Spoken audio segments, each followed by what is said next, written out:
Alright, Bismillahir Rahmanir Rahim. Nahmaduhu wa nusalli wa nusallimu ala rasulihil kareem amma ba'd. Right, dear respected brothers, elders, mothers and sisters, friends and even our foes. Hope everyone's doing well. And mashallah, this is a new episode which we're about to fire off with, inshallah. And we're here with our beloved and honorable brother, Brother Nadeem Ashraf, who we represented on the very first, mashallah, episode.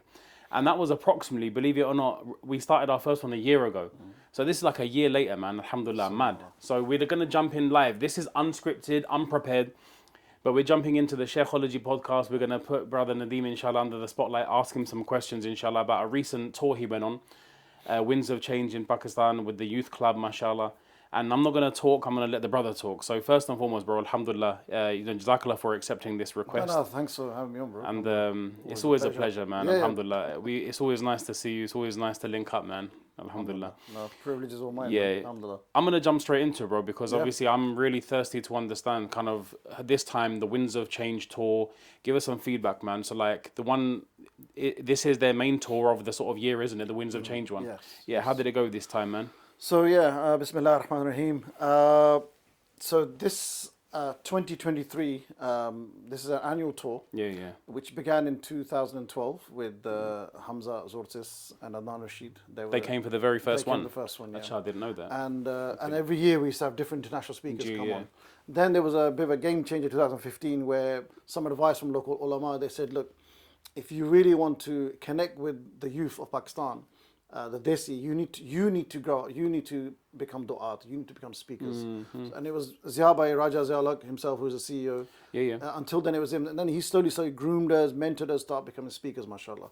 So then, since then, 2015, it's just been us. We don't get any outside speakers. Because we know we're from the country. We know the universities, we know the language. Absolutely, The speakers, they come, but what we realize is a lot of people, and we touched upon it earlier about, the celebrity thing. So they follow the celebrity, not the content. So maybe the English, even though they don't understand it, English accent. Them ones. We realize that, okay, the hype is there, but are they actually taking anything away? So, mashallah, Ziabai, Taha, Muhammad Ali, and then obviously I do bit part speaking. And alhamdulillah, since then it's been ongoing. So we only missed out on 2017, 18, and then we missed out on 2020 because of COVID. Otherwise, every year, bro, alhamdulillah. This one, very similar to last time. So because I go every year. So there may be something overlapping. Is that 22? Was that 21 or 23? Because it's almost like the same time, October, November. That's usually the time. So alhamdulillah, it went really well, mashallah. We went to all the universities, all the top universities. So from that, FAST, LUMS, IBA, GIK, because academically these are the top absolutely. I know of them. I'm living in the UK, I know of them. They're solid. And then as well as the other ones, like even now, for example, Qadi Azam University. So we had talks, we had workshops. We actually had brothers who do a campus dawah, which is one of my own. I would say very proud of that. Which I'll touch upon in a minute. But alhamdulillah, overall went well. Bigger audiences since last year. May Allah accept it, bro. We're making inroads. Wallah, honestly, I've always been a fan of the youth club work. Ever since I first come across Raja Ziaul Haq, alhamdulillah, Taha, Muhammad Ali, mashallah, even Abu Saad, Ali, all these guys. I think mashallah, they all have their own little sort of like their own personality. They bring the flavor. And honestly, I swear that, and bro, by the way, I love that Molvi with an attitude jumper. Yaar, mere aste bhi you should have got one for me, man. I would have bust it. I would have worn it. You get me? But inshallah, do they do it 25 in 3XL? kilos suitcase, and that's a lot of Okay, when you said kilos, I thought you were going to chat about my weight. I was going to say, bro, that's deep. Okay. So that's nice, man. What sort of size is So this is double XL. Double, okay. And we have got all sorts. We've got a YC shop, by the way, just a little plug-in. You can check it out.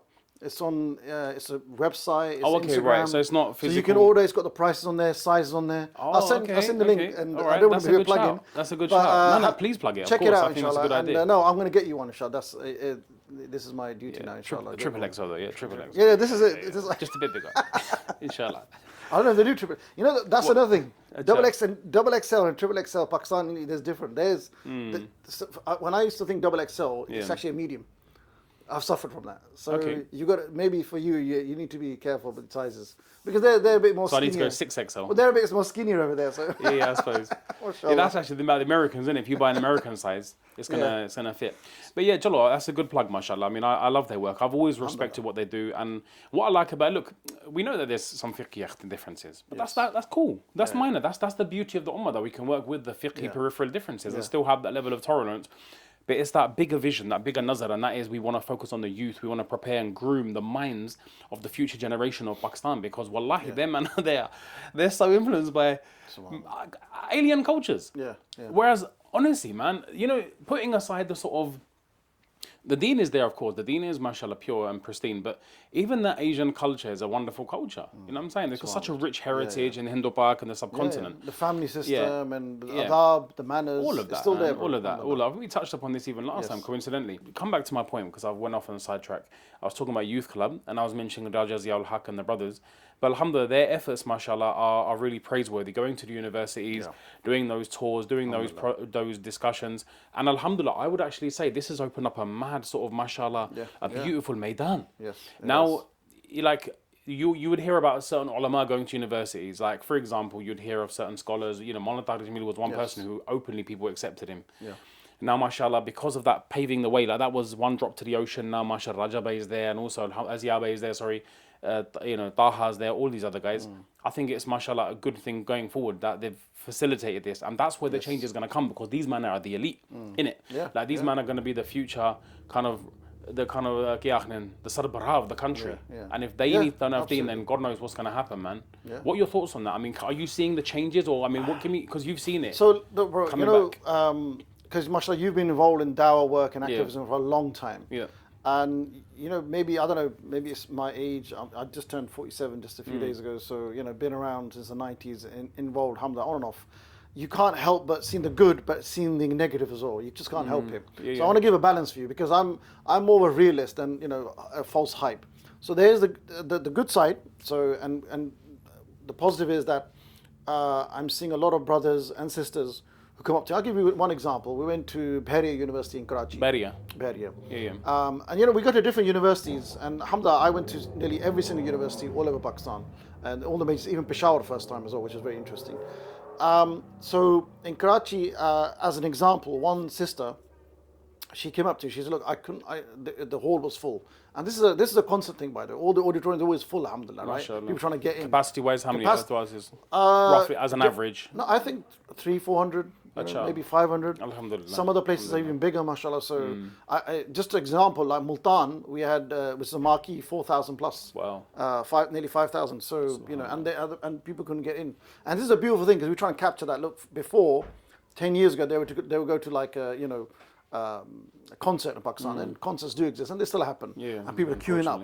But here, people are queuing up to get into events, mashallah. So Bahria University, sister said, I couldn't get in last year. And I spoke to you on the stall, because my work is stall work, is interacting with on a one-to-one level. So there's the lectures inside, and then there's stall. And I put the stall at a place where there's a lot of fitna, right? Because remember, we're trying to get a certain crowd, but not all the crowd goes there. It's the already good practice. Yeah, and fitna in the sense of where they sort of meet up, or like every university in Pakistan has a dating area, smoking area. Right. So and those are my go to those avenues. So whenever I go into university, they assign me a stall. Right. So Nadeem bhai, your stall is over there. In the middle of nowhere. I'm going to give dawah to jinns, right? And I asked the two questions, they get really shocked. This is Islamic society. Where's the smoking area? Where's the dating area? Nadeem bhai, khairiyat? Why do you want to go dating area? So, I want to give dawah there.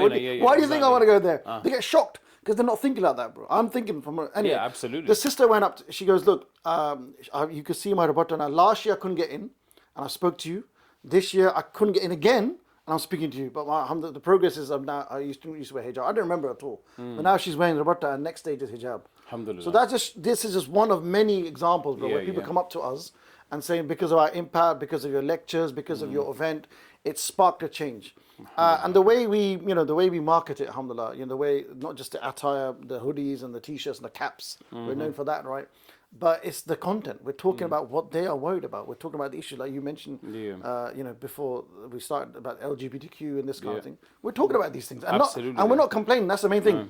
We're not complaining, this is wrong. This is not the typical old, which is an image of Maulvi just complaining. Yeah. We're giving practical solutions on how to overcome that, intellectually refute it, and how to actually, if you've been subdued, or if you've been fascinated, or if you've been carried away with those ideas, which happens, then how to come out of that. So alhamdulillah, bro, we've had many, I think, numbers-wise, this is our biggest, I think, 200 or 300 universities. Wow. I think, so this time. You visit 200 universities. 200 universities. In how many days? So this is actually shortest one. We did this in 21 days. Usually it's like a month, 5 weeks. But this is the key thing. This is the key thing now. Yeah. This time we had, so remember Hamza Adnan 2012, then there was Yusuf Chambers and 3 speakers, and then in 2015 Zia Bayan has 3. Now the speakers are increasing now. So now we had at least 11 speakers, right, and including me, like a 12 speaker. And each one will give a lecture at the university. So we split up now, different cities. In Punjab, for example, we had brothers going. My next question. Yeah, Okay. so brothers went up to the southern Punjab, like Bahawalpur, that kind of thing. Yeah. They spent 3-4 days there. While at the same time, me and Ziabai and other brothers, we went to Multan and this leg, and other brothers went to Sialkot and Gujranwala. So we split the whole of Punjab up like that, and Sindh as well. Some brothers went in. They went to places. I don't know if you heard of Saeedabad, which is in Sindh. Yeah, it's actually a city. Then Kunri, and there's all these inner Sindh cities. And they went there as a huge crowd and marquee. I mean, it's all in the pictures are there, mashallah.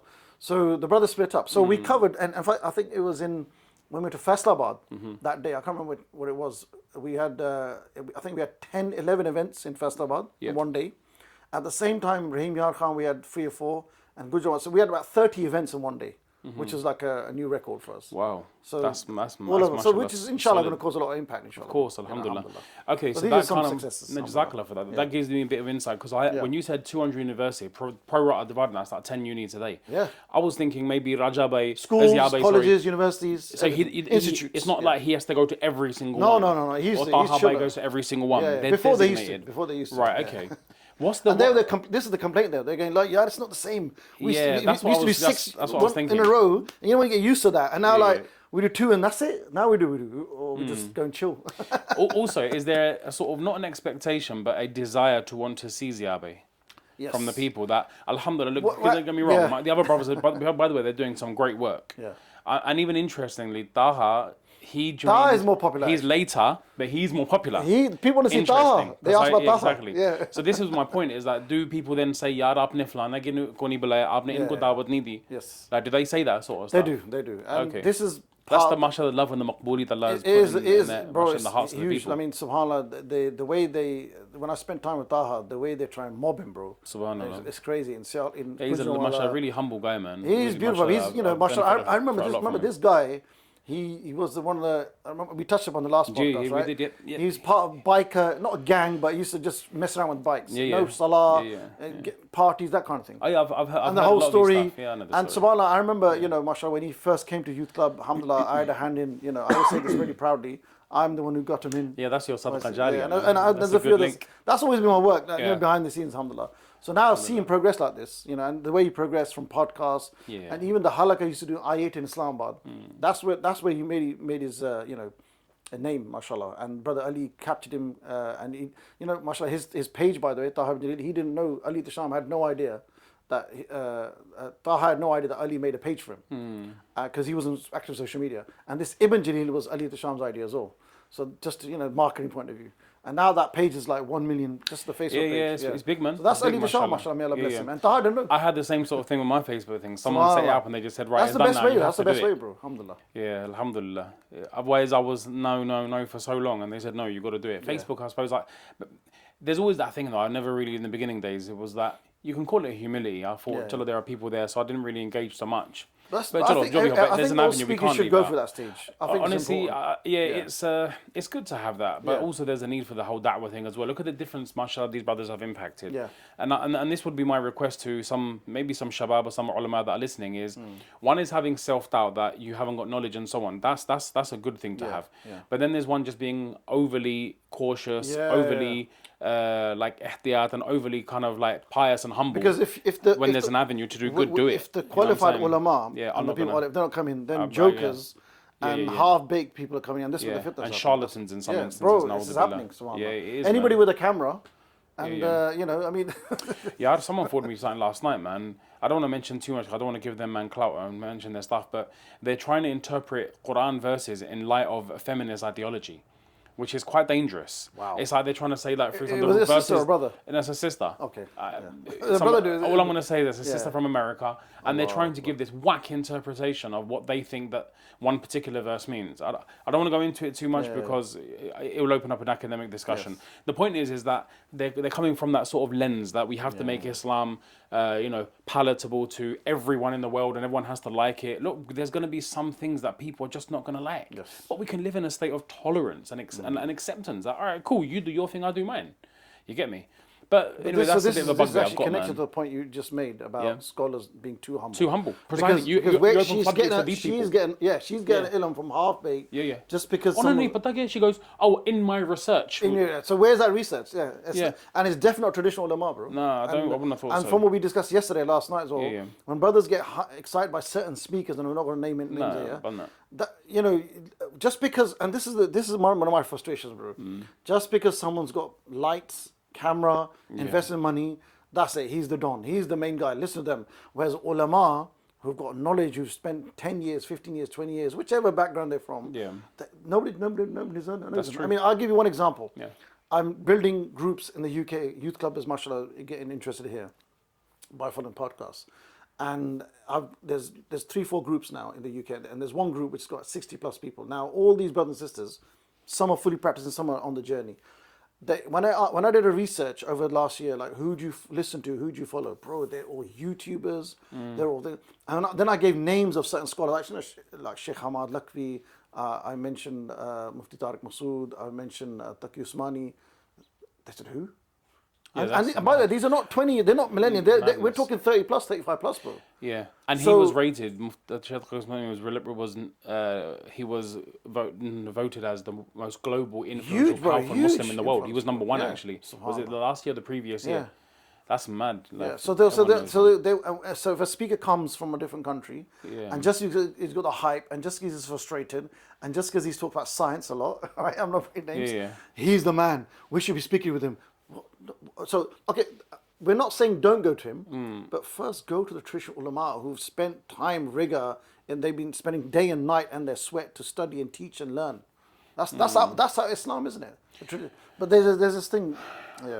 People do follow trends a lot, man. I hear that, and what I don't understand, it seems somewhat trendy that the first thing they come in is just the first thing. Bro, you just go and attack directly. Like, that's a bit lame, man. But just in case people are saying about youth club as well, bro, because see what our thing as still is, we don't claim to be scholars. We're just to inspire, like I said, opening doors. When the youth comes in, we connect with the ulama. That's our main thing. Alhamdulillah, sometimes we start processes where we recommend scholars or certain like courses and that kind of thing.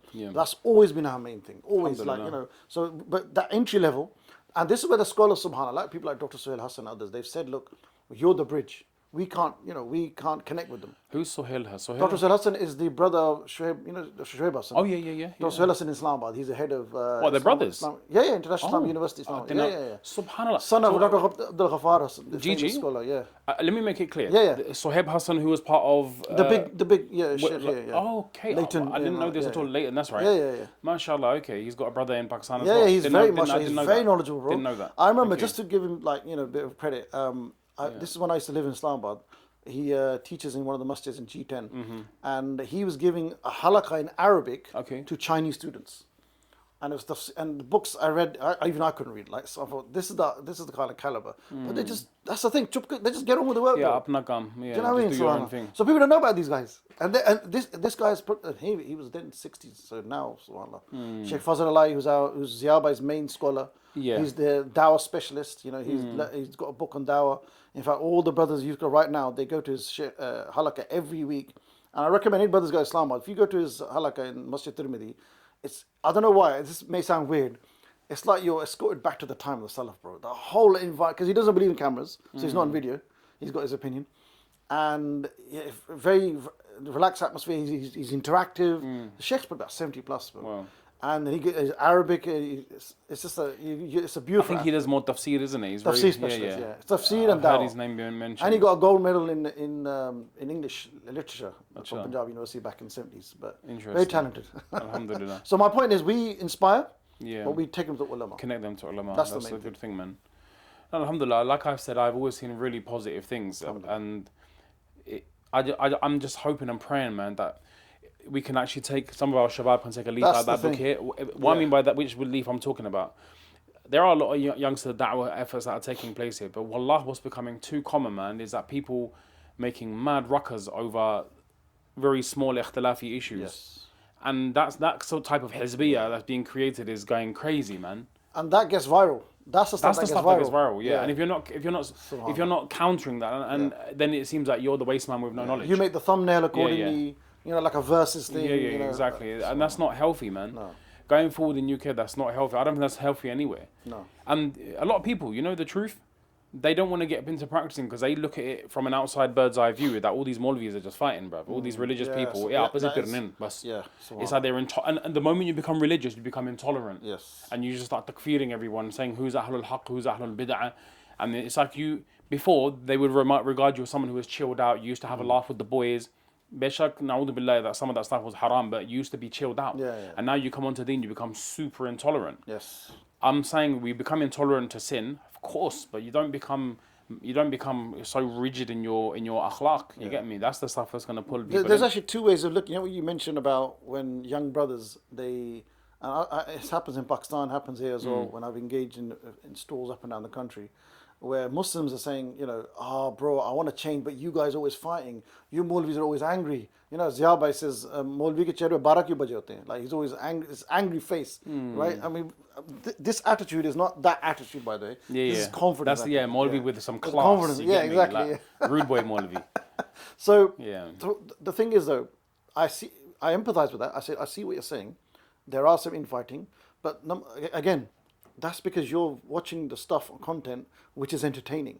If you really want to change knowledge, you need to listen to boring scholars, you have to discipline to sit down and listen for hours. And then but the thing is, at the same time, don't use that as an excuse for you not to change. Now they use an excuse, bro. A young guy who's not on the deen. Oh, you guys are fighting, therefore that's my ticket to not change. And I had that same thing here. Someone asked me, goes that. Do you know, it's kind of interesting. Bro, this is how ironic it's a strange psychology, bro. He wrote an article. I'm not going to say who. He wrote an article in support of musharaka, mudaraba, Islamic modes of finance, right? And how that, you know, Muslims should be getting into Islamic mortgages. Oh, he's trying to justify it and give. No. He was saying that this is a good thing. Yani, he's for the Islamic finance thing. Okay. Then what happened is that we were having a chat. I commended him. I said, bro, that was a good article, mashallah. You know, you came from a non-scholarly background, but your principle on musharaka mudaraba was spot on. Right. And then he was like, after the little kind of praise this, that, he said, make dua, you know, my wife's coming from abroad. I have to submit, ajkal paper for the visa and stuff. By this happened a few years ago. So it wasn't the whole madness as it was now. But he mentioned, but because I own my own house, alhamdulillah, it should be a bit easier. And I was like, oh, mashallah, who did you get your Islamic mortgage through? Right? Okay. He goes, nah, bruv, I didn't get one.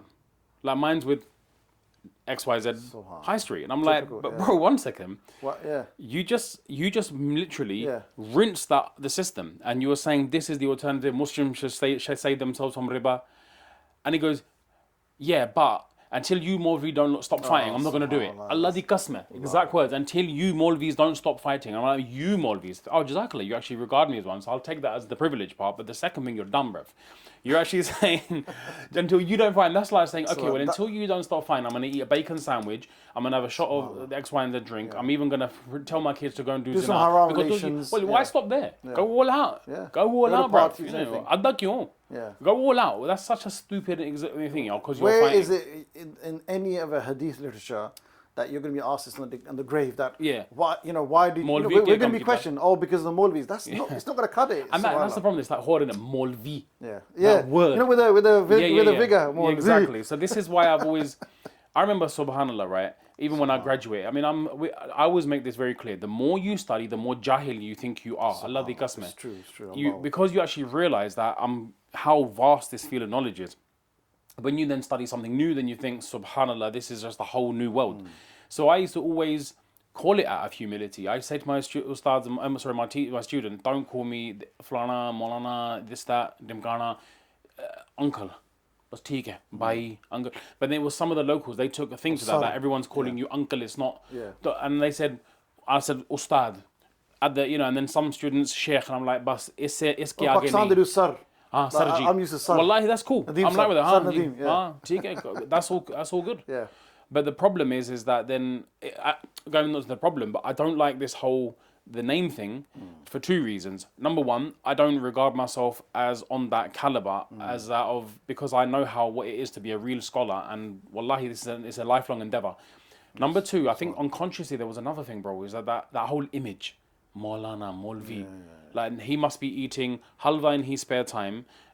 He must, for example, now be doing janda for himself. No not interest. Educated. Yeah. He doesn't have coffee. Exactly. Yeah. He doesn't go. Doesn't have coffee. Yeah. Well, he's Is just that a new cha, one? innit? Just cha. Yeah. Bloody hell. Like he would know that what's the difference between a skinny latte and a flipping. Mochaccino. Mochaccino. Yeah, espresso. But they're not sophisticated. Basically, we're not sophisticated. That's basically what it is. You've hit the nail on the head. That they don't know culture. They're not cultured people. So that's kind of sad, man. So maybe there was some of that as well that I wanted to kind of not be kind of brushed with that same brush type of thing. But what's happening is that in Pakistan, there's this whole constant slaughter. People constantly, Maulvi this, Maulvi that. Yes. And what I find shocking, bro, is that you plug so much of this in your families. When you want them to kind of do some good or change, and you ideally want them to go down the Maulvi route, you've unconsciously put so much bias in their brain, and you've conditioned them that seems absolutely alien. Like, why the hell would I want to do anything like that? Yes. And anything associated with that is considered backward, Bendu, Jahil, Stone Age. So we're shooting ourselves in the feet. And I think, based on some little humble study which I've done, I think this is part of a wider nefarious plan, bro.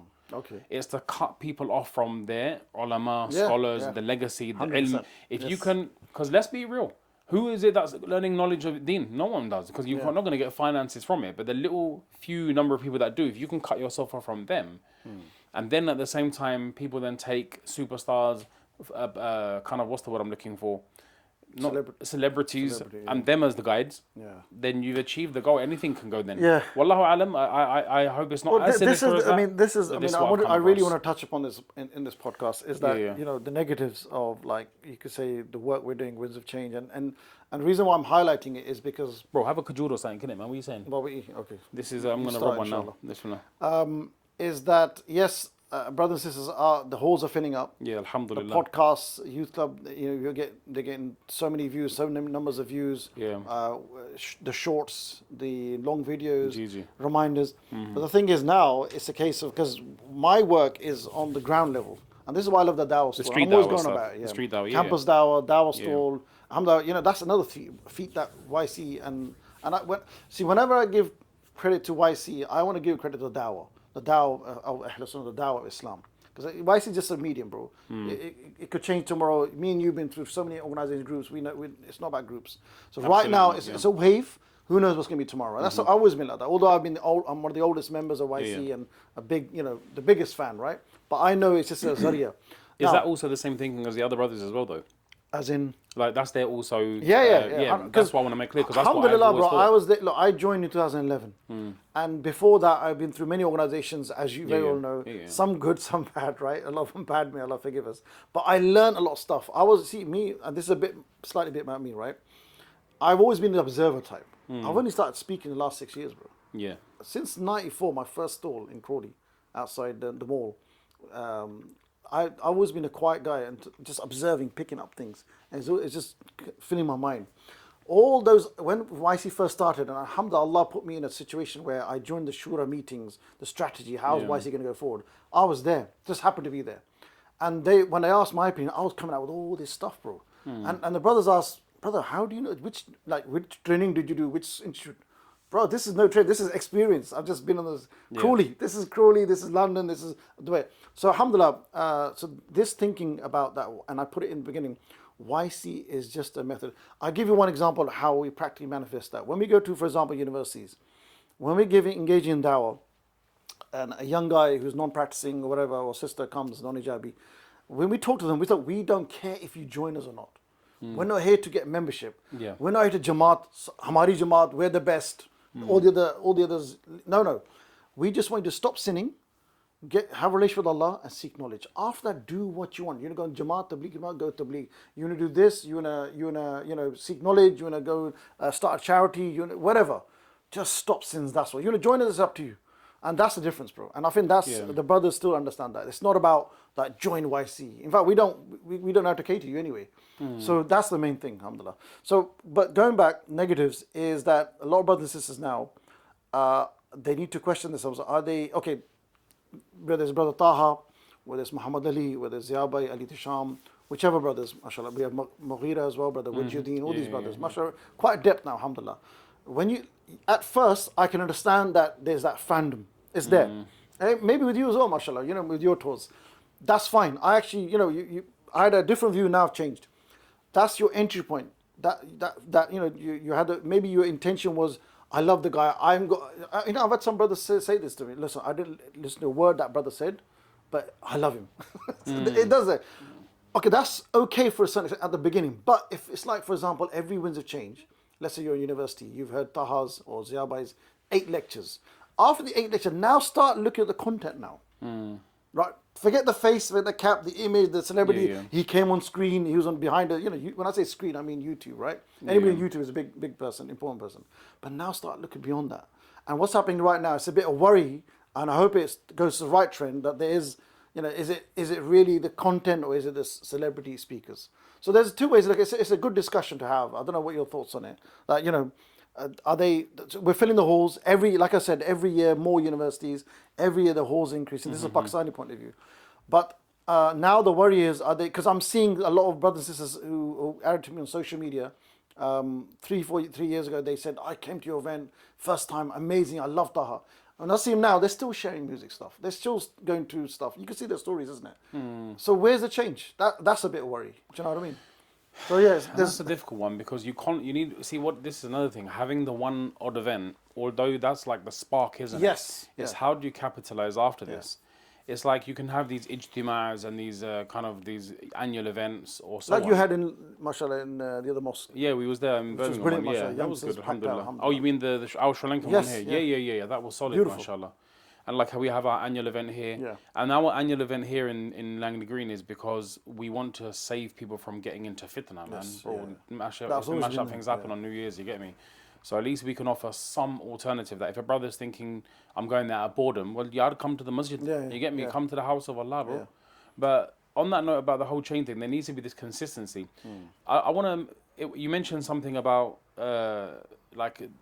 connecting people to further efforts. And this is one of, you can say, the things which always pull me towards the effort of Dawah and Tabligh for this reason, that it's their whole modus operandi type of thing. Like you spend, 6 weeks, 40 days, 6 weeks, a year, then you try and spend 3 days every single month, try and give 2.5 hours every day. And it's kind of like this whole system. And exactly that, subhanallah, like it's not academic, it's not designed to be a scholar, it's not designed to be an alama, no one claimed it to be. It's just a way where people can stop sinning, connect to salah, everyone to, for example, start changing their connection and their direction to Allah subhanahu wa ta'ala. And then further, you go and sit in the company of ulama.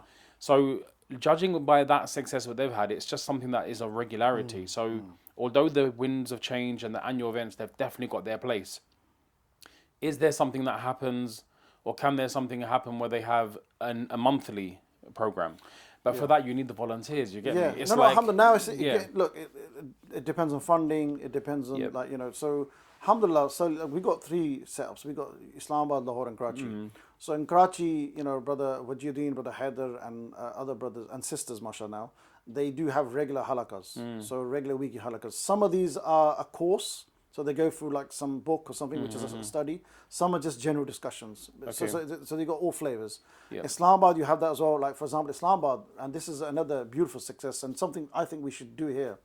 Because when I saw this, mashallah, living room, sitting room example, this is it, sitting room halakas is still the main thing in Islamabad. When I went there, Abu Saad. You mean main thing by youth club? So the better halaka. The better. Yeah. So, alhamdulillah, and this maybe, and some people say, look, UK houses are not the same as Pakistan, which is true. But there are some, mashallah, Khandani families in Birmingham, big city. They got big houses, bro. I've been there. You've been there as well. They got some huge living rooms. I see living room as a venue. I actually wrote a blog on this. Living room as a venue. Why, a huge living room, 20, 30 people. Yeah, right? absolutely. So that's why I like here, bro. You can sit like a Yes. It's all right, maybe a bit bigger. It's chilled out. It's chilled Actually, out. you could try it. Alhamdulillah. Give it a test. It's chilled inshallah. out. But sorry, carry on. Beg your No, so pardon. Abu Saad Halaka in I8, and it was packed, bro. Youngsters, and one room. Is that where his yard's at? No, that's not his yard. No. Okay. This same halakha, I mean, there's a little story behind it really quickly. I won't go into too much, but this is a halakha which I began when I used to live there in the I-84 area. So I know exactly what that is, yeah. And I-84 is a very blessed area because that halakha has been moving around different houses. It was smaller. Then another auntie said, look, hamare ghar kare, why do you mind? Then bigger. Now, mashallah, just there's fresco mithai. The owners, they gave us his house, whole yard, mashallah, and that's what we get. We get people like that, mashallah. So huge house. So he carrying with the fresco thing. So he gave it to you. It's right. I'll blog it. You can use it every for week. Come and use this whole. He's got big rooms. Because he's got 3-4 portions, right? So this and that's his yard in his yard. Mashallah, may Allah bless him, man. Alhamdulillah. Amin. And that's how we get even fresco in PWD. He's fresco upstairs. And hole downstairs. I don't know why he built that hole, but Qadr Allah, we use it for one of our halakas, brother called Umar Tarar from Germany, he does it. So, Abu Saad. Yeah, Umar. Yeah, Umar Tarar Saad. Trust me, it's not one I'll of send them this ones. to him, he'll get happy. Anyone's name who you say, I know who, it's like, I've been following stuff for so long now. He's become the Maulvi Attitude, he's a regular panel there, alhamdulillah. Yeah, he was from Germany, he was an engineer there. Yes, he still works for them. He's mashallah, his story is beautiful because he made hijrah from Germany back to Pakistan after such a long time. Yeah. But the people he used to work for still work for them remotely. So he still gets paid. So, that's convenient. So he's mashallah doing well. So the halakha, bro, when I saw that, the youngsters, mashallah, is packed out. I don't know what numbers, and but this living room halakha thing, this is the main thing. So when we have these big events, so each winds of change. You have the universities, then it heads towards like a crescendo of a mega event. So we're in a mega event in Islamabad, Lahore, and Karachi, and all the speakers speak there. It's very lavish, very mega. Lahore was the nicest. This time, mashallah, we got a discounted rate in Nishat Hotel, which is a 5-star hotel next to Emporium Mall. Yep. This is very beautiful. And these are the kind of places we do. We've emphasized on our stores and registration and the host that, okay, now you're here. Now you've met the speakers, you've got their selfies, you got your autographs. Yeah. But now go to these halakas. And we got big, like, I don't know what they call the standees, but electronic standees, right? And they take the halakha. And the old excuse. Sorry, tell me a bit more. Standees. I don't know what they call. There's a technical word for it. Yeah. But they're like so you can have a standee advertising halakha, like a. You mean it's like how you have pull-up banners, but an electrical one. But this is electrical, yeah. So it keeps changing. Right. Okay. So we got those big ones, mashallah. So right. And we got for example, Lahore would say, okay, this flying day. So that's where you plug your sort of local programs. Because one of the excuses of the youth is, it's too far. I can't go. It's too far. This is the biggest thing. It's not the No, we have one here. Take your choice. Take your pick. If you're busy that, go busy that day. So that's the main thing. The events and push the halakha. And the next stage, when they got the halakas, and this has also been happening over the years now, mashallah. And may Allah accept it. Ameen. And this is all from Allah, bro, organic. The events, through podcast events, they come, the hype. Next stage is the weekly halakha, which is very general discussion. From there, we have, for example, every year we have something called Ilm Essentials. Ilm Essentials like a 3 to 4 month program where we get the best scholars in Islamabad. And they go through, for example, Seerah, Fiqh, Hadith, Quran. Nice. 3-4 months. And now what's happening, when these youngsters come from there, some of them who changed and some who are half changed or whatever, now they become du'at. And in fact, the street dawah team, which I really want to mention, because I'm really proud of these boys. Yeah, alhamdulillah. Right? 3, 4, 5 of them, when I asked them, how did you get into YC? How did you get into YC? How did you get in? A lot of them said Ilm Essentials. And how did you get Ilm Essentials? All the weekly halakas. And how did you find the weekly halakas? Podcasts. So podcasts, weekly halakha, the Ilm Essentials, du'at. You had to give me a thought, man. Subhanallah. Yeah, well, this is the whole point. This Ilm Essentials, how many days a week does it run on? That's like a 3-4 month yearly thing. So it's for people who are, it's 3 hours, I think it's like 4 days and 3 hours, something like that. So Monday, Tuesday, Wednesday, 3 hours, something like that. You know what was shocking, bro? It's like this, yeah. Not to this Pakistan, because I love Pakistan and I love the people. There's a lot to read. No, because when you say this, like, people might take an offence to it, but Pakistan's like a developing country, third world. Third world, I don't like the word. That's mashallah. But yeah, colonialists. Yeah, exactly. Us that word, yeah. So it's here. People are ballers, man. They've got money. Yes. They can't take out time. Like in Pakistan, right, there is no system, there is no welfare, there's nothing. You're taking out time, that's your bread and butter. But yet they take out time for the deen. And that's one other thing, mashallah, that that was my point of mentioning about the third world thing, is that when you have to take out time, you're taking out time from a job. They have an excuse. They have an The excuse. majburi, I can't study. I'm not going to survive. I'm going to feed my we kids. will never die on hunger from here. If you'll always have a roof over your head and something. Even You if don't you're need homeless. Precisely, they'll give you food and Yeah. you'll have a nizam. The problem is, right, is that I think we've become too snowflake, man. We're too, what's the word? We're ungrateful. Unbelievable. Itne like we're so shehzade. Yeah, I want literally on my doorstep. Balki mere car hai, jaake tabligh karo. Like, bro, takes like this, you know, for someone traveling, they've got to think, I've got to pull out kiraya from my pocket. Not everyone drives a car.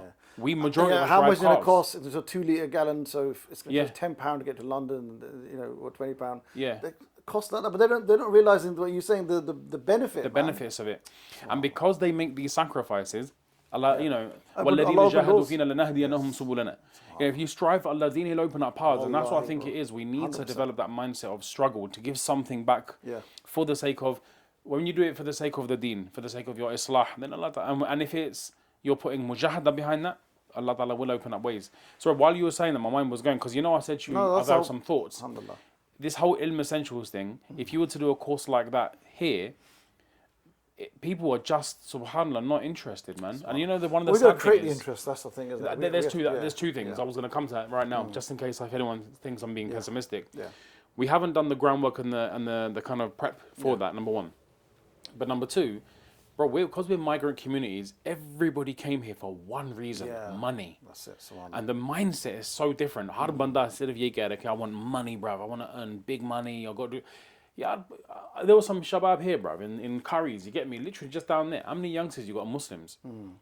And I posed the question to one youngster because, you know, bro, what are you saying, Jummah, man? Come, because busy work. I said, but you are allowed legally to take some time off.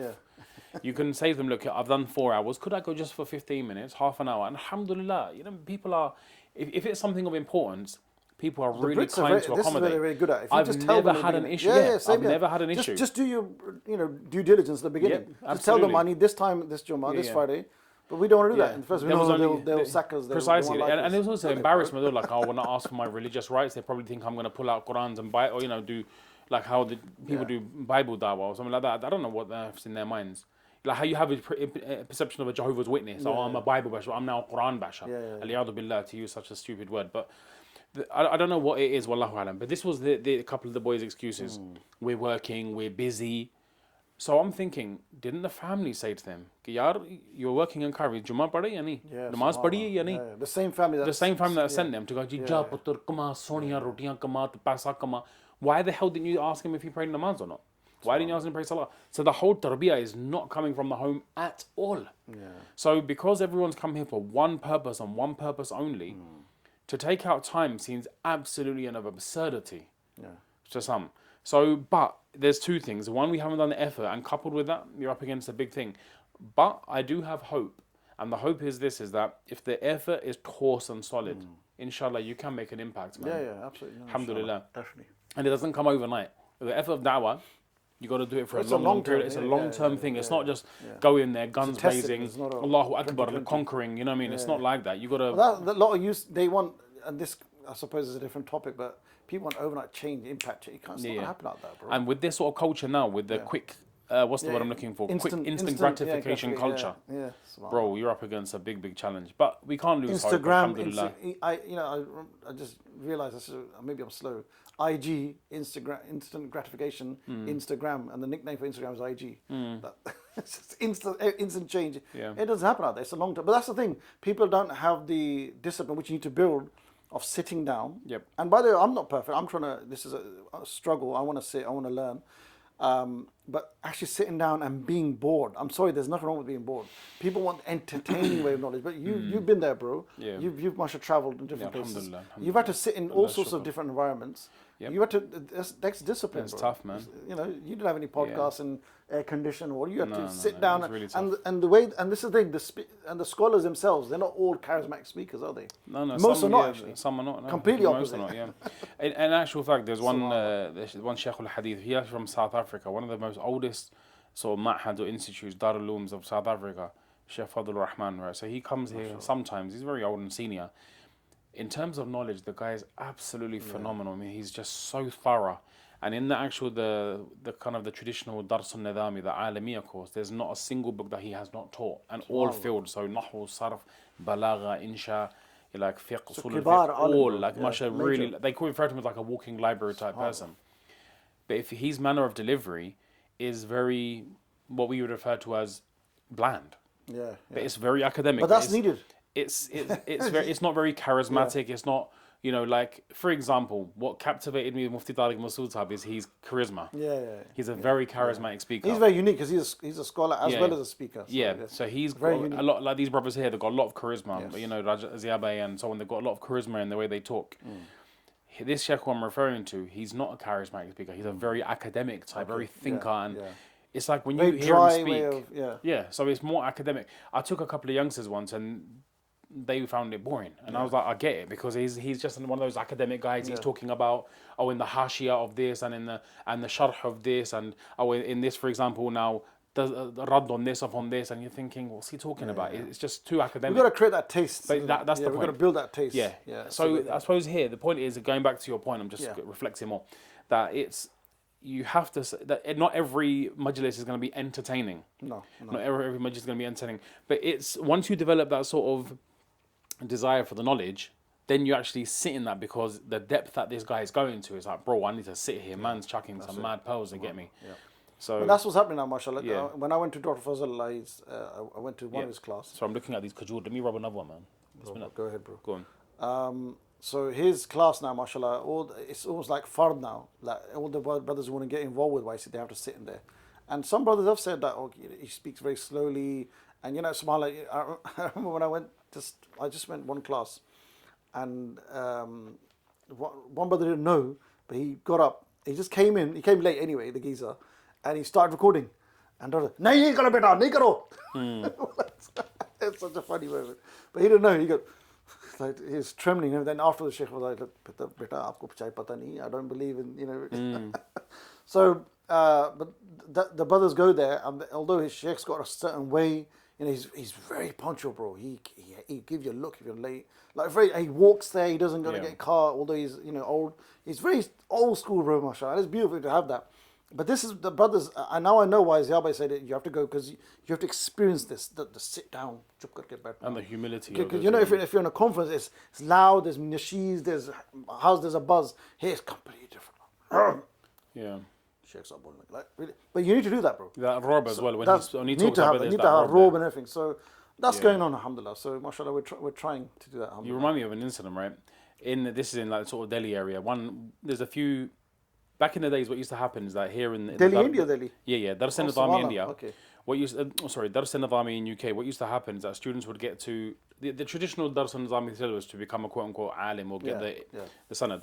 You do like 8 years. So the 7 years they were doing UK, and then you would go somewhere abroad to do it, to finish it off. They didn't have the sort of the last siha sitta. You do the siha sitta and you do other sort of academic works as well. So some students would go to Nizam Medina, India. Some would go to Karachi, Pakistan. Some people would go to Raiwan. Some people would go to other parts of the world. Just wherever, you know, even in England at that time, Dawah Berry also had a Dawah Hadith. Wherever you could go to a reputable institute and just do the siha sitter under the supervision of a Shaykh al-Hadith, you know, you'd go. So what happened is that I heard this incident talking about ulama and their simplicity and so on. Allah ma'afam, some students went from England and they were carrying like, you know, their big bistara and all their kind of their luggage. So they plunked it on the floor. They went into the masjid in Nizam Medina in India, and they said, they saw one guy and they said, "Bade miyan thao yaar ye cheeze le jao." So one guy, all their stuff, like, for those who don't understand English, like they said, you know, old man, like, Baremia, like, I don't know how to even try. How do you say that? Baremia. Sir, You can't say, oi, geezer. That's not really the correct, but it's like, hey, big man. You can't even say that, but it's like, it's a word we use, Baremia, it's like, you know, old man, like, old chap. Old uncle, probably. Yeah, old chap, old uncle, something like that. Come here, you know, take the bags. So he, you know, chucking all the bags upstairs and put it in, goes, okay, because what they do is, anyone who comes from abroad, there's like a section where they go, foreigner section, they go and put their saman, put their passports, all that sort of stuff. Anyway, cut a story short, next day they come into the lesson, okay, mashallah, we're here, we're going to benefit, this is mashallah, our siha sitta year. It always starts off with the Ustadh of Bukhari, Sahih Bukhari, they could refer to them as the Shaykh al-Hadith. Bro, the same geezer, the Barimiyah, he's there. He's the Shaykh al-Hadith. He's the Shaykh, Allah Akbar. He's the Shaykh al-Hadith. And they were like, and the guy, they said that, like, I wanted to put our heads on the ground, like, bro, we actually didn't know who he was. This is a random guy. Because he had like a lungi on, bro. Yeah, a very lungi humble, and one of those white cotton kurtas. Bro, I've got to add a story to that as well, bro. And what happened was, because it's so hot, I think, like, he had like one of the jali dopis, so he just seemed like a sada geezer. But when they actually went the next day and they saw him, it's like, bro, look at the humility. He didn't say, "Aap kiske saath baat kar rahe hain? Humko pata nahi, main Shaykhology isme 20 saal se padha raha hu, 20." No, he just actually just took it because he's just like, they need help, so let me just go and do it. And then when they came the next day, like, they said that, Marli us waqt wo, sharam doobne ka maqam tha, one of them ones. I wanted to just like. I'm going to add this quick story please, to that, man, because we were talking about a certain scholar in the UK. I'm going to give the name in a minute, and he's this, and the young brothers were asking about him and who to study. We came from Birmingham, and there were 3 young brothers, really young. They just started changing. And we stopped at Oxford to pray Salah. Yeah. And there's Maghrib, and we didn't know the mosque was. So one young brother, he goes, an older looking guy was standing there, very humble, right? In kurta and trousers. He goes, excuse me, uncle, where's the mosque? Yeah, and it was there. And then when I went past, it's Shaykh Nadwi. I said, did you know who you just asked, mate? That's Shaykh Nadwi. He goes, who? Oh, the same Shaykh we talk about. Yeah, that's him. He's a sheikh. Because Shaykh Ahmed, he's so humble. His dress sense is like, man. And if you just see him, he's trousers, little kurta. And he humbly said, yes, if you go there, he could have said, you know who I am? That kind of thing. MashaAllah. Yeah, honestly, real ulama, man. It's like, to find them, it's a rarity nowadays, honestly. And there's one sheikh actually in Leicester. He had a very close affiliation with Sheikh Abul Hassan Nadwi. Sheikh Abul Hassan Nadwi is a scholar who's respected in Saudi. Saviour's Islamic Spirit, brilliant book and other books. Yeah, he's affiliate. I mean, all worldwide ulama, except him. Yeah. So one of his sort of like main students, he lives in Leicester. But the geezer's got such a low profile. Well, like no one knows who he is. Just one of them academic ulama that writes books and just involved in durus, and you think, subhanallah, man. Like on one side, there's part of me that, although I respect that and I get it, it's this tamanna, this kind of hirs. I wish that more of these guys' stuff come out more. Yeah. Because they're like, it's like they're hidden diamonds. And although I remember when I first graduated, knowing the kind of, there was a diverse opinion on the permissibility of videos and not, because it is a valid fiqhi ikhtilaf. Yeah. But this is one thing that Deoband actually agree on in some issues. Yeah. Because even like Shaykh Fazalai, he believes it's not allowed. And there's Deoband ulama. It's one of those things they do agree on. Well, I would say... Not that we agree with that. No, I would say that even amongst, like, for example, amongst the sort of some ulama, I would say there's a lot of diverse opinions, but it's more... not to put it down to country and ethnicity, like, for example, in South Africa, the ulama, they are really cautious. Okay. Wallahu alam why that is. And then certain ulama in India, so from Gujarat, you have like 2 kind of big camps that some are for, some are against. But I would say, anyway, but without going into the whole, that sort of side of things, I feel that there's myself, and I could be wrong, and we ask Allah to protect us, safeguard us. I'm not, like someone asked me, oh, Mawlana, we want to see more, Sheikh, we want to see more behind the scenes. I'm like, what do you mean behind the scenes? We want you to do vlogs and daily stuff and tell us about it. And I'm like, bro, like, what's that going to do for anybody? All right, if I could think that would inspire someone and there's benefit, cool. But what is the outcome of that? So I think, and this is my opinion, I think that if ulama jump on these sorts of things, mashayikh, du'at, you have to constantly keep an eye on your nafs. And I make it very clear, wallahi, we are nothing comes good from us except with the will of Allah subhanahu wa ta'ala. Go learn ilm, learn knowledge, make tazkiyah of your nafs, work and focus on the akhirah. But we are just trying to be a humble medium, man. You know what I'm saying? No, I love the way that you call it Shaykhology Podcast, and of course I'm nowhere near that. Yeah. But inshallah, hopefully, I think your plan is to bring different ulama here. No, absolutely. What we do is, bro, it's like this. Bring them here, inshallah. That's the whole point, isn't it? That's another thing. And the same thing is that we're trying to work with ulama from different backgrounds, mashayikh from different backgrounds. Yes. I'm not looking at this too deep. Yeah. I'm looking at this, right? On the face value, is this person a Muslim? 100%. Yeah. Have they learned under ulama? Have they strived to learn the deen? Yes. Do I agree on everything they say or do? No, we're human beings. We may have our differences and valid fiqhi ikhtilafat. But we can salute the good, right? Yeah. So I was having a discussion with somebody, without going into too much detail. One brother went on a bit of a mad tangent, it's going back about a few years ago. I had this conversation with his brother. Alhamdulillah, he's not from our town. So if anyone thinks my man's from Crawley, thank God he's not. But there was a brother who had he had some questions he wanted to ask me in relation to Aqidah related stuff. Okay. Now the thing is that what he just made this assumption that I was probably of a certain fraternity, of a certain thing. So he came from that angle, quite militant. Your Aqidah is this and like this. I'm like, I never claimed that. Yeah. He just assumed, just based on Wallahu Alam, an affiliation, he must be in that camp. Yeah. Right? So assumption followed by a presupposition. Yeah. As we say. And I don't want to say, I don't want to start giving names, right? The buzzwords, what his background was, but he put me in a certain category. Once he'd finished what he said, I said, okay, brother, but based on what you've said, am I a Muslim? Just tell me this much. Yeah. Am I a kafir or a Muslim? Just answer that question. He referred to me as a Muslim, but he goes, but if you hold these beliefs, you're off the rack, off the road. And I said, for the record, I am off the road. I've been trying off the road last 20 years. Yeah, exactly. That's a good one. Yeah. So I try making it clear, bro. What you're trying to say, I don't believe with this stuff. You get me, and that's not my belief. But still, unfortunately, he would still not give me the benefit of the doubt. He still would not give me the benefit of the doubt. It's like, who do you want me? What would you want? I'm not going to lie. I'm not going to lie. It is, and there's this hizbiyah which has crept in. So I'm trying to kind of do away with that. I'm trying to do away with that, and I want to kind of be a positive means of engaging other respected du'at, mashayikh, and so on. Yeah. And alhamdulillah, I think it's proven positive and beneficial. And I hope and pray that Allah Ta'ala keeps me safe from our nafs, bro. But at the same time, like I know, like Ziyabe and all these brothers, their affiliation was not through, say, it was more through the traditional, the sort of street da'wah thing, you get me? And some of the brothers are maybe not so Hanafi, some are more humbly orientated. So what? They're still Muslim, right? Yeah. I have zero issues with that at all.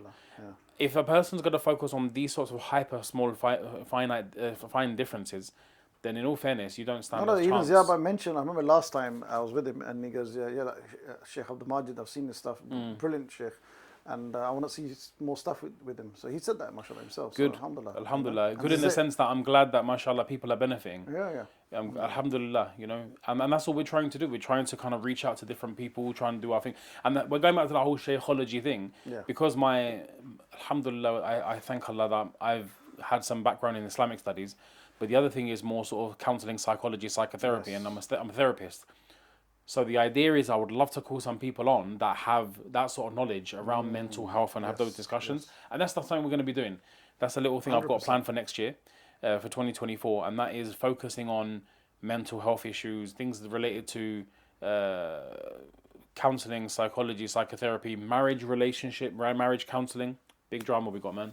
So that's what I'm hoping to do. That's kind of my visions. The philosophy brothers, inshallah, we can do that if they agree to. They're being too humble now, isn't it? Yeah, I would like them to. I think what it is we were linking up. Alhamdulillah, we were linking up every Friday. You said you want to do something with Maulvi Attitude where there are 3 panelists. I would like that. That would really, I would like that, bro, inshallah. And have a discussion on a particular topic. Yeah. I think I'd really, I think not only enjoy that, I think it'd be a good source of khayr. People can benefit from that sort of stuff. Inshallah. But obviously we've got a bit of time, but Salatul Asr is not too far away. But on a similar note, in terms of what are the sort of plans going forward for the Youth Club Brothers for the next year? Have they kind of shared any sort of, or divulged any? Yeah, so one of the things I'm really happy that we want to develop brothers, sisters and teams. So this is something I'm really passionate about. So just to go back to, for example, the Street Dawah team as an example, and that's one department. So look, Youth Club, we've got various departments. And I'll just run through them. We've got the You Matter, which is You Matter. So You Matter to us, which is our counselling psychology department, which maybe I can share some information and you can look into that because that's your kind of field. Yeah, absolutely. Then we have, for example, YC Cares, because we understand that charity work distribution, people trust us now, so that's getting bigger, much more organised. Then we have events. Then we have, for example, the Halaka system. Then we have the Street Dawah team. This team, mashallah, getting stronger and stronger. And so we went to Peshawar. And this is, again, a success of the Dawah over the years compared to many years ago. That it is the first time we did, I think we covered 12 institutes in one day in Peshawar. And we had 3 teams split up. And that for me was because my work is here, alhamdulillah. And now we got depth, mashallah. So young brothers who I knew 6-7 years ago, now they've gone on to become mentors of other brothers, mashallah. And this is beautiful, bro. At what stage, sorry, keep that thought in mind. And digress. What stage does someone become a mentor? Is there a certification process, or is it just like now you're ready? Like now they may have to be. Like I've earmarked 2-3 brothers who've been doing street dawah. Yeah. There's a brother. Look, I want to mention him. Mashallah, he's a humble brother. He's a brother called Talha. 8 years ago, he was not even fully practicing. He came to halakas, started practicing. Now he's one of the most confident guys. In fact, I said this with pride. We went to Lums, bro. I was sitting in a lecture, although that's not usually me, but it happened that day. Maybe I was feeling lazy, whatever. But this brother Talha, he walked around the campus on his own. 2 hours later, when we go, where's Talha? Oh, he's engaged in campus now on his own, bro. That's the kind of confidence, the kind of mashallah passion they got now, alhamdulillah. So he and other brothers, mashallah, talented brothers, have been building these teams. So he could become like a mentor because I suppose spending 4 or 5 years experience. Yeah. And he attends all the halakas or shuyukh and that kind of thing. We do have, by the way, just to do that, we do have a review system. So for example, when I did the stalls in Islamabad, I asked the brothers, how did he do? How was he operating? Some new brothers. And we found out some brothers, they were doing things which they shouldn't do, right? For example, some brothers were saying, when I'm talking, can you bring the camera here? That kind of thing. I said, I don't want that. You're destroying your whole dawah before you even started, right? And and there's one brother, he kept asking a few times, not once, can I speak to girls? Can I speak to girls? Like, why? So now we put them back in the system now. Now you're going to go to halakha, tazkiyah, clean yourself up, then come here. So now, alhamdulillah, that's because of these strict criteria now. And going back 2012, 13, I remember we used to do stalls in Jinnah Super. And I remember there's young brothers, right? Remember we said only if you attend certain halakas, at least once or twice a month, you can join the street dawah. You need to have some ilm, right? Some background, some sort of grounding. I saw a bunch of guys, they didn't come to any halakas, but when it comes to stall, they're always there, 3, 4 of them. And when I saw them, they would happen to chat to aunties and females. So we just said, just cut them off straight away, bro. We said, look, go back to the halakas now, go and sort yourself out. And the 2 of them kind of completely disappeared from the system, but 2, mashallah, they sort themselves out and they alhamdulillah. So there is that sort of process. So alhamdulillah, so the stall dawah team, mashallah, very confident now. And I even to the point where, bro, I would even say if they can, because we are planning a tour. I don't know when it's going to happen. Ziyabai said I'll get the visa done. Let's say UK? Yeah, UK tour. Maybe next year. Solid. Maybe next year. I think it's needed because there's a whole Urdu speaking and English speaking. But I said to bring 2, 3 street du'at, like a few brothers, because bro, their confidence levels is another level, mashallah. I've not seen that for a long time here. Here, what's happening is you got Speaker's Corner that du'at who stick to Speaker's Corner. Take that Speaker's Corner debater to a stall, street, he'll struggle because there's already an audience and all he does is debate. Street dawah, you have to initiate the conversation, which is a different skill. They can't do that. All brother, they come up to me. I'm not going to mention that. Major organizations come up to me, brother, we heard you're very good at initiation. Can we give initiation training? And I'm actually going to do some now, alhamdulillah, with all these channels, alhamdulillah. But the thing is, the brothers there, mashallah, bro, they'll start. If I tell them, if I'm in a restaurant, wallahi, this is beautiful. We're in a restaurant and we get invitations all over Karachi and very fancy restaurants. If I say, bro, like maybe it's a couple, maybe it's just random guys sitting around smoking. These brothers, all I have to say, they'll go up to them beautifully with hikmah. Haji kya hai yaar? What's your name? Bang. Yaar, ek baat karni hai. That's it. Leave it with them, bro. I think this is Islam, bro. Yeah, and with hikmah. I want to say before there's any comments, with hikmah, with compassion. We're not having a go at them. Astaghfirullah, what are you doing? Yeah, haram hai. This are you not Muslim? Sharmiyati. That's not allowed. They know it anyway. In our dawah, that's not allowed, bro. Like, what's the point of that? You're telling someone who's committing haram, why are you doing haram? They already know it's haram. The whole point. I mean, Bahari University is a very funny place. In the one in Islamabad, I mentioned Karachi earlier. In Islamabad, there's 2 things I saw: smoking, girls and guys.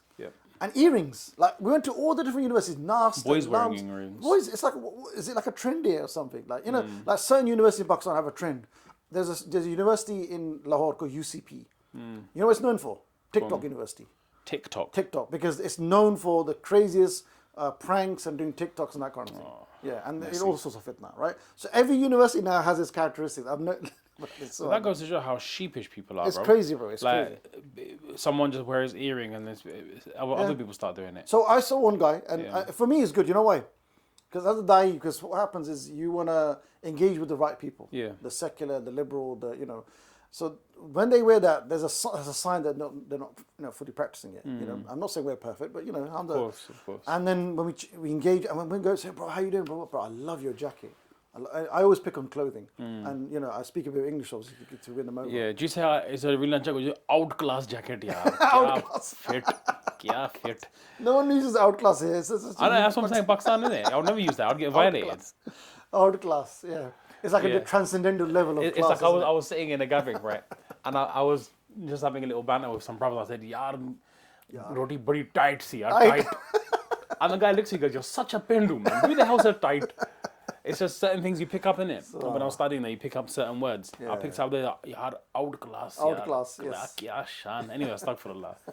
Love the Pakistani vibe, man. So this is the kind of, and the brothers, the kind of dawah they're doing, mashallah. It's really, I think it's and the reason why I'm sharing this is because look, in the ummah we have such bad news every day. Look at Gaza, look at the oppression of the ummah, look at the ideological attacks, look at the fitna, look at you engage with youth locally more, and plus you tell us I'm engaged a lot with Birmingham and Bradford, and subhanAllah, you can't help but it's doom and gloom. Like you're looking for like flickers of hope somewhere.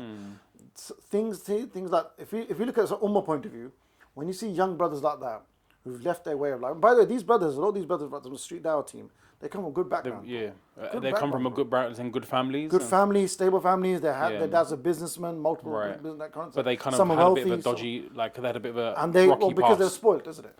Yeah. That's another thing. So they were spoiled. That was the other issue. They're spoiled. But subhanAllah, this is from Allah. Allah has some mercy on this ummah that He guided a bunch of guys, because we're looking from a Pakistan point of view.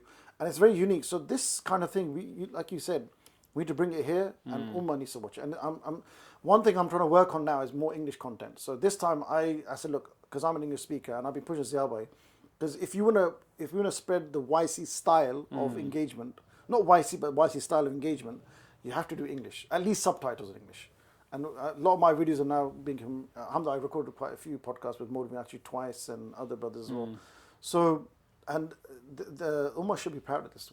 This is hope that we have got. It's not all doom and gloom. No, it's not. I believe so. That's why I went back to my thing. I said that there's two things. One, locally, we haven't made the right effort. I know possibly that there's a lack of effort because migrants have come in just to earn money. Yeah. But if we make the deen tempting enough, people will take it, inshallah. So it was a bit of a very lengthy answer to your question. Yeah. That was that about the mentoring. So there's no official accreditation at the moment. No. They're approved to go on to become mentors, and that's how the process works. Alhamdulillah, I want to be able to do something. I've always had this passion, yard, honestly.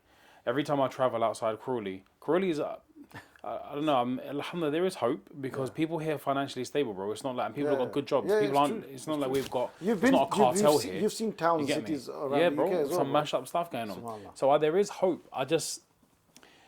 I think it's also challenging as well that because there's that mindset that's kind of predominant in our community, unless you're part of the masjid, people look at it as a separate thing. Yeah. And that's something perhaps which is the challenge. This is the it's tip a bit of a unique from challenge. YC then, because we don't work in masjids. See, that's so a we good work point. in hotel, like Nishat Hotel, right? Yeah. 5-star hotel next to Emporium. We work in like marquees and that kind of places. Yeah. We have an institute universities, and we're not because we boycott the masjid. We inspire them, and then we encourage them to pray salah in the masjid. So, but unfortunately, our masjids, there's a few good mosques, mashallah. I think that also is another point as well. Correct me if I'm wrong. Yeah. Just thinking out loud here. Because they traditionally go to universities and they're traditionally in those cities, like, for example, Islamabad, Lahore, Karachi, and so on, the sort of clientele, you can call them, or the people who the da'wah is taken, is by people who are relatively wealthy people. It was the case, but now it's changed a lot. It's changed now. Okay. Yeah. At first it was. The reason why I'm thinking this is that why it wouldn't work so well in the masjids in certain areas. Sadly, people associate the masjids with poverty. Yeah. Like it's just something where simple people go, poverty. Failures. Failures, na'udhu billah. Whereas here, we don't have that sort of class structure. Yeah, that's true. So would you think that having an event here in a hotel would work here, based on the kind of demographics? I think there's a case to be made, bro. Because look, I don't know, I mean, I'm not saying that it has to be in a hotel. As an example. Outside, like community centres. Yeah, like a kind of flashy event. So part of me, I think there is. There should be a balance. Yeah, a part of me thinks that just to pull the people in there is the thing. Yeah. Like what's happening next week on 31st. this Sunday. Yeah. That's the need as well. But I think if we want to really engage with the cream of Crawley, the roadmans, people who are in gangs, and not just that. There's two types, right? There's the gangs and the gangsters and the drug suppliers, whatever, which you've spoken extensively on many lectures. Yeah. But then you've got all those people with like shubahat, people who who went to university, who've got good jobs, jobs in London, whatever they do, commuters as I call them, right? There's a whole class of them that how's their deen? Maybe they've been affected by living amongst non-Muslims so much now, working with non-Muslims, they're not practicing that. They're not praying salah. They're not, bringing up their families. So if we want to attract them to the masjid, I believe there should be like I always believe in this, like community center, or even, I remember a long time ago, we were planning an event. We even think like Premier Inn or even the nice hotels like Aurora. There's a case to be made. Like, we've never done it. I don't think we've ever done it. Yeah, until we haven't done it, we don't know. Town Hall we used back in 2000 once. We called it Why Are We Here event, I remember. And we had loads of non-Muslims come, mashallah, Muslims and non-Muslims. And it was Town Hall, we had nice food, beautifully decorated. Since then, I'm not sure we've done anything like that. And I think it should be a base, it could be a tip. It's a tool, isn't it? Yeah. I suppose where it boils down to, we need manpower, isn't it? Manpower, inshallah. So, like, these volunteers, new volunteers like Hamza and crew. Well, I hope so, inshallah. There's a lot of talab amongst some of the shabab which I'm around. And I'll be honest with you, that's what kind of keeps me still stuck in Crawley. I'll be honest with you. It's just that I haven't lost hope.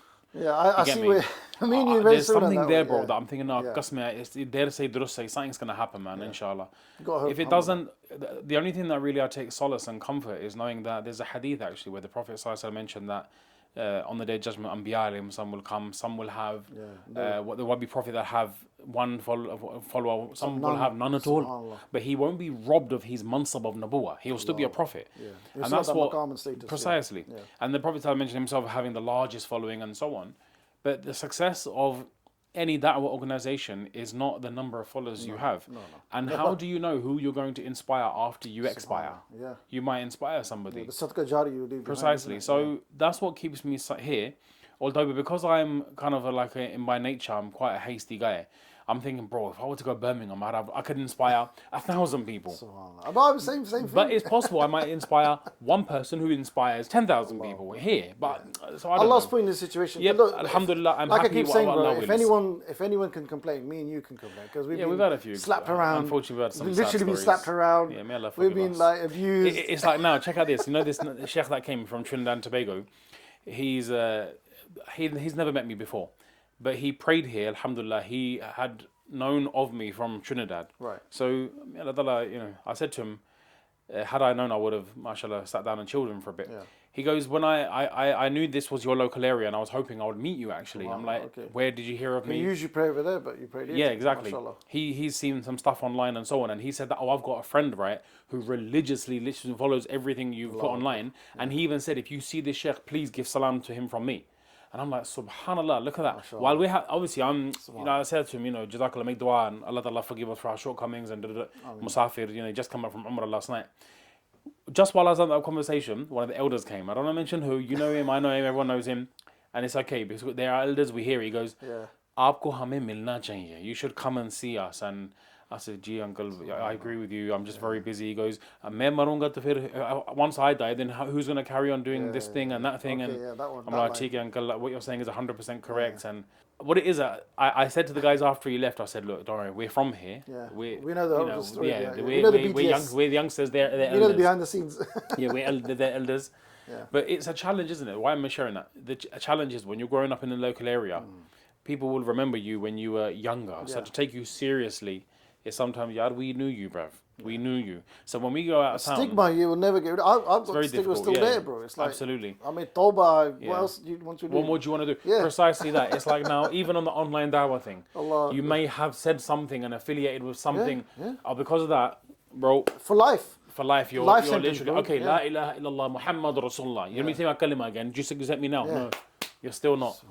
You're still not good enough. No, shall I open my heart? Yeah, precisely. Yeah, exactly. Anyway, point is that when you're working in your local area, I'm sharing that incident with the uncle, the truth is the local people are going to look at you as someone that they know, take for granted. So that has been the waswas that's come to my mind. Why didn't I just make hijrah, do one go? Yeah. And possibly if anybody that's allowed, I can make more of an effort elsewhere. But still, we ask Allah subhanahu wa ta'ala to give us the asbab, the means, the rijal, the efforts, inshallah. Yes. And we can only do what we're doing, hence like this sort of thing. But I think, I don't know how long we've been speaking for, but I've got a feeling, I'm basing it on how my legs are feeling. They're kind of feeling a bit like, I was gonna say my other part of the body's feeling numb. I don't want to say it too much on the camera, but you kind of get around and stuff. But Jazakallah for coming, Jazakallah for taking out the time. It's a pleasure. It's good. Alhamdulillah. It's good You fun. obviously, we're hoping that from this little humble corner, we can, mashallah, reach out to some hearts and minds of the ummah, and if anyone benefits, for them to make dua for us. But what I really want to do, man, 2024, I have to go Pakistan, yard. Bro, I'm gonna hook you up. I told you. Yeah, definitely. And I'm gonna say this now. Trust me. And I know you're gonna, because you've got psychology background. You're gonna observe and you're gonna pick up a lot of things. Not just meet them and that fan moment, but also you're gonna pick up things and bring it back in, inshallah. No, absolutely. And I want to say, obviously, just I want to say this openly as well to like Zia Bhai, Talha Bhai, Muhammad Ali, Bhai Waji, all you brothers. We're coming for you, inshallah. I'll share this video next year. We're coming to you, inshallah. We're coming for you guys.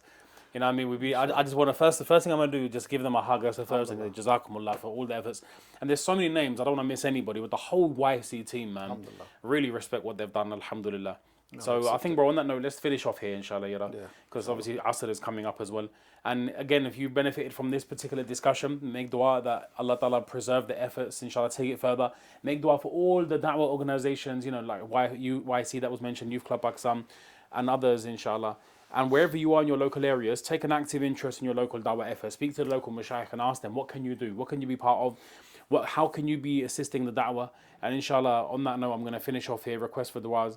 Me and Brother Nadeem are signing out, inshallah. And take care until next time. And assalamu alaikum wa rahmatullahi ta'ala wa barakatuh.